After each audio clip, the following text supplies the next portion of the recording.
بسم اللہ الرحمن الرحیم۔ ڈیلی پبلشر کے ساتھ عبداللہ مہاجر ایک بار پھر آپ کی خدمت میں حاضر ہے۔ ناظرین، آج ہم گفتگو کریں گے امریکہ کے حوالے سے کہ افغانستان میں بعض لوگوں کا موقف ہے کہ امریکہ کو شکست ہوئی، اور بعض تجزیہ نگار یہ کہتے ہیں کہ امریکہ کو افغانستان میں کوئی شکست نہیں ہوئی، وہ جن مقاصد کے لیے افغانستان میں آیا تھا وہ پورے کر کے چلا گیا۔ ناظرین، 1999 میں جب سوویت یونین دنیا کے نقشے سے مٹ گیا، اس وقت سے لے کر آج تک تقریباً 42 سال ہو چکے ہیں۔ امریکہ بلا شرکت غیرے اس وقت عالمی قوت ہے، اور سوویت یونین جب اس کو شکست ہوئی افغانستان میں تو اس کی جو پاور تھی، جو سپر پاور وہ تھا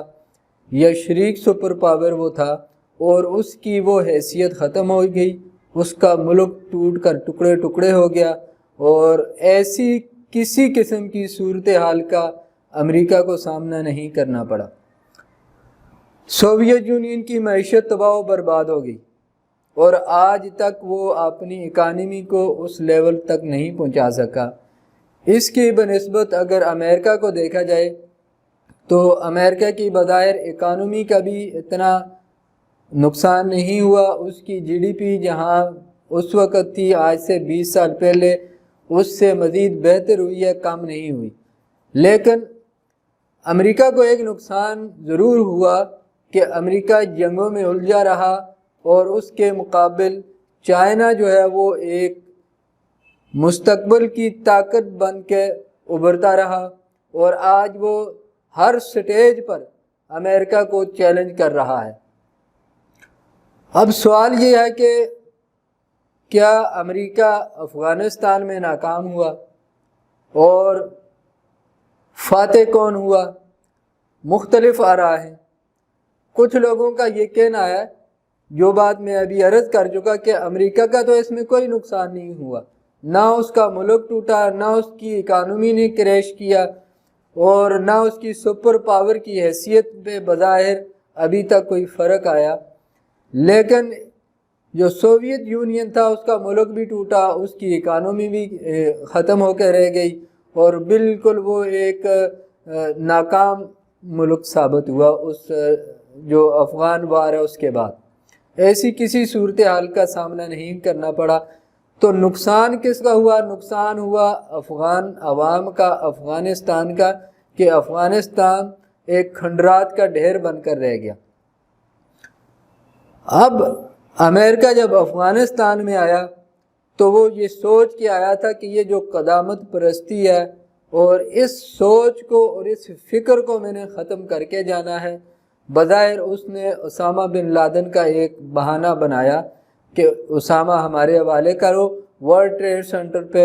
القاعدہ نے حملہ کیا۔ انہوں نے اس وقت بھی طالبان پہ الزام نہیں لگایا تھا کہ ورلڈ ٹریڈ سینٹر کو انہوں نے تباہ کیا، الزام ان کا تھا اسامہ بن لادن اور القاعدہ پہ کہ ان کو ہمارے حوالے کرو۔ اس وقت کے طالبان کے امیر المومنین ملا عمر نے اس بات سے انکار کر دیا، اور نتیجے میں اپنی حکومت گوا بیٹھے، اور اس بہانے امریکہ کو سینٹرل ایشیا میں بیٹھنے کی جگہ مل گئی۔ 20 سال وہ اسی تگ و دو میں رہا کہ وہ یہاں اپنے قدم جمانے میں کامیاب ہو جائے، لیکن 20 سال بعد بھی اس کو قدم جمانے میں کامیابی جب حاصل نہیں ہوئی، جب ان کے تھنک ٹینکس نے دیکھا کہ ہر طرف سے ہمیں ناکامیاں ہیں، ہمارے اخراجات بڑھ رہے ہیں، اور ہم یہاں اپنا سوائے اسامہ کو مارنے کے اور طالبان کی حکومت کے ختم کرنے کے اور کچھ حاصل نہیں کر سکے۔ اچھا، ایک بات ذہن میں رہے کہ افغانستان میں بظاہر یوں نظر آ رہا ہے کہ طالبان نے اچانک پورا افغانستان فتح کر لیا، حالانکہ حقیقت یہ ہے کہ یہ ابتدائی جو چند سال ہیں جب افغانستان میں امریکہ آیا، اس کے بعد سے ملک کا ایک قابل ذکر حصہ ہر وقت طالبان کے کنٹرول میں رہا، اور 2013-14 کے بعد یہ خود امریکن تسلیم کرتے ہیں کہ ملک کا 60% علاقہ جو تھا وہ طالبان کے زیر کنٹرول تھا، وہی اس سے ٹیکس لیتے تھے، وہی سارے معاملات اپنے علاقے میں چلاتے تھے۔ جو شہروں کے علاقے تھے وہ امریکن کے یا افغان حکومت کے انڈر تھے، اور ان کی ریٹ صرف جو افغان سٹی تھے بڑے بڑے وہاں تک ہی تھی، اس سے آگے نہیں تھی۔ تو طالبان جو تھے وہ 2013 کے بعد عملاً 60% افغانستان پہ قابض تھے۔ اب جو انہوں نے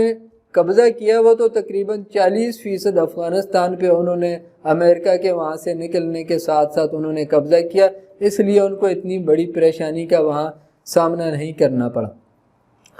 امریکہ کے پاس افغانستان میں طالبان کی جو نظریات ہیں یا جو ان کی سوچ ہے اس کو ختم کرنے کا ایک موقع تھا کہ جب وہ افغانستان میں آیا وہ نوجوانوں کو جدید تعلیم سے آراستہ کرتا، وہاں صنعتیں قائم کرتے، معاشی اداروں کو مستحکم کرتے، حقیقی معنوں میں جمہوریت وہاں قائم کرتا، اور ایک مڈل کلاس جو وہاں پیدا ہوتی جس کو عوام کی اکثریت حاصل ہوتی، اور اسی اکثریت سے ایک جدید معاشرہ تشکیل پاتا، جدید معیشت ان کی استحکام میں آتی، اور پوری دنیا میں یہی جو مڈل کلاس ہے یہی تقریباً سارے نظام کا حصہ ہوتی ہے اور ریڑھ کی ہڈی کا کردار ادا کرتی ہے۔ اب امریکہ نے افغانستان میں $1 ٹریلین جو خرچ کرتا ہے، اگر اس کا 20% بھی وہ افغان عوام کے اوپر خرچ کرتا تو آج وہاں طالبان کے لیے کوئی جگہ نہیں ہوتی۔ بہرحال امریکہ نے اس مثبت راستے کو نہیں پکڑا بلکہ اس نے ایک منفی طریقہ اپنایا جو اس خطے میں رائج ہے۔ وہ یہ ہے کہ سیاستدانوں کو رشوت دے کر، بلیک میل کر کے مختلف طریقوں سے اپنے ساتھ ملایا جاتا ہے اور ان کو لالچ دی جاتی ہے، اور اس طرح اس نے کچھ لوگوں کو ساتھ ملا کے بظاہر ایک حکومت کھڑی کر دی، لیکن یہ ہے کہ اس حکومت کا کنٹرول صرف شہری علاقوں تک تھا۔ افغانستان کو امریکہ نے تعلیم اور علم کا مرکز بنانے کے جائے ایک اسلحہ خانہ بنا دیا کہ ہر گھر میں اسلحہ بھر کے اس نے رکھ دیا، جس کا نتیجہ یہ ہوا کہ اسی امریکن اسلحے پہ جب طالبان قبضہ کرتے وہ بنسبت پہلے کے مزید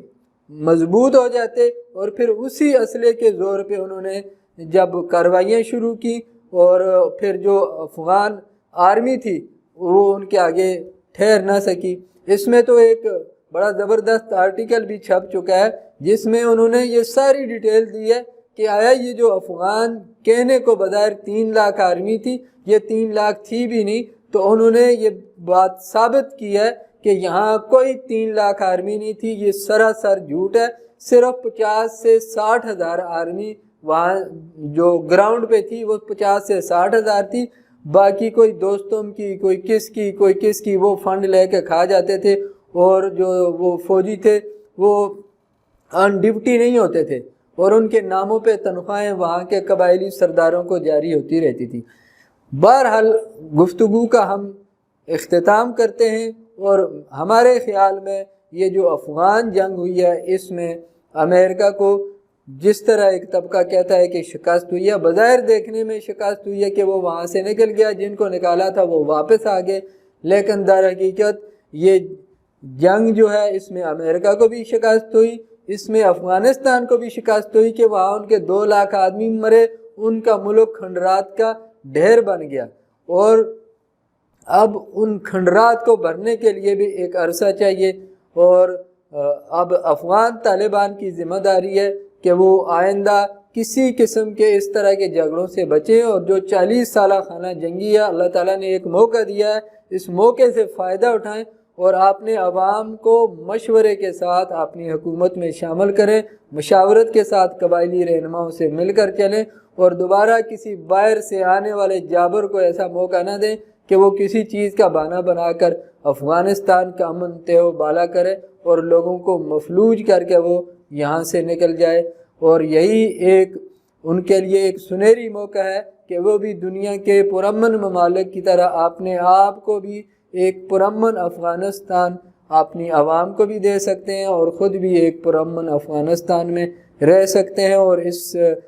پرامن افغانستان سے پورے خطے کو فائدہ بھی ہو سکتا ہے۔ جو آج کل طالبان کی جو سٹیٹمنٹ ہے بظاہر وہ یہی بیانیہ دے رہے ہیں کہ جس طرح جدید دنیا کے نظام چل رہے ہیں، ممالک کے نظام چل رہے ہیں، حکومتیں چل رہی ہیں،